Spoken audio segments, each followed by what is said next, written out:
Smash. Deuxième édition. Ok, bon bah allons-y. Ah si, il y a des trucs que je n'ai pas dit, qu'on n'a pas dit, qu'il faut qu'on... Donc pour récapituler, Smash, on a déjà fait un rétropilote il y a fort longtemps. Donc là, je vais pouvoir vous parler un peu plus généralement de Smash. Mais en gros, c'est une série états-unienne sur NBC de 2 saisons qui raconte la création d'une comédie musicale. Il doit y avoir une comédie musicale par saison qui devait être après adaptée en vrai à Broadway. C'était un immense projet, 50 millions de dollars de promo. Ça fait un flop pas possible au niveau des audiences. Ça a été annulé au bout de 2 saisons. Donc la première saison, on se concentre sur la création de la comédie musicale Marilyn Monroe. La production n'avait pas trop à se décider sur quelle actrice choisir. Ils en avaient 2, il y avait Karen et Ivy. Ivy, qui est une actrice de Broadway, habituée à Broadway, au chant de Broadway, qui a déjà fait quelques petits rôles et qui voulait là son premier grand rôle. Et Karen, qui est une espèce de girl next door, serveuse dans un Starbucks, qui débarque là. Et je ne sais pas pourquoi, quand ils l'ont fait, ah oui, mais c'est elle. Alors qu'en fait, pas du tout. Alors que Ivy était elle avait tout, elle avait le corps, elle avait la voix, elle avait la prestance, elle avait tout ce qu'il fallait pour jouer Marilyn Monroe. Il n'y avait pas photo. Mais bon, pour l'intrigue, il fallait qu'il se passe quelque chose. On a essayé de nous faire croire que Karen était aussi valable que Ivy, qu'elle avait un truc en plus, mais que personne n'a vu. Je n'ai pas vu, personne ne l'a vu, je sais pas qui a vu ça, mais enfin bref. Et la saison 2, en fait, il se concentre sur le Off-Broadway, c'est toutes les comédies musicales qui sont pas dans le circuit de Broadway, donc là on part sur un autre projet, sur une histoire un peu con-con, je me souviens plus, sur une meuf qui veut devenir connue,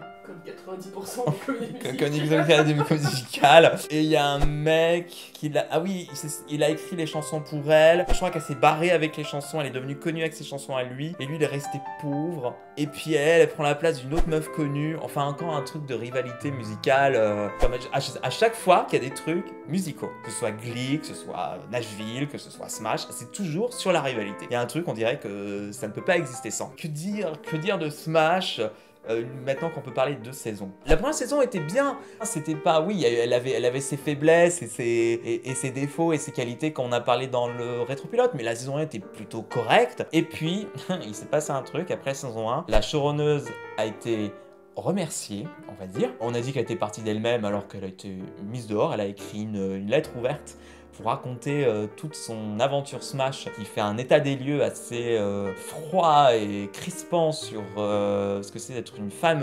écrivaine dans le milieu de la télé à l'époque, et je pense que c'est encore le cas aujourd'hui, et comment elle a été gentiment mise dehors, parce qu'on pensait qu'elle n'aurait pas les épaules pour gérer le truc, et que dans la saison 2, ils ont juste fait n'importe quoi. Et effectivement, la saison 2 de Smash, là, pour le coup, tous les petits défauts qu'on trouvait mignons sont devenus des espèces de bulbes informes qui ont pris toute la place dans l'écran, et c'est devenu n'importe quoi. Ils ont rajouté plus de personnages masculins qui étaient juste insupportables. Surtout un mec qui était là, c'est le mec à problème, cliché, qui se drogue, qui vit dans la rue, qui est un artiste maudit, qui a un immense loft, je ne sais où, mais bon, enfin bref, qui fait du truc au piano, et elle, Karen, elle tombe amoureuse de lui, elle veut le soigner, vous voyez, et elle veut le rendre meilleur et tout, tout sacrifier pour lui, pour sa pièce à la con.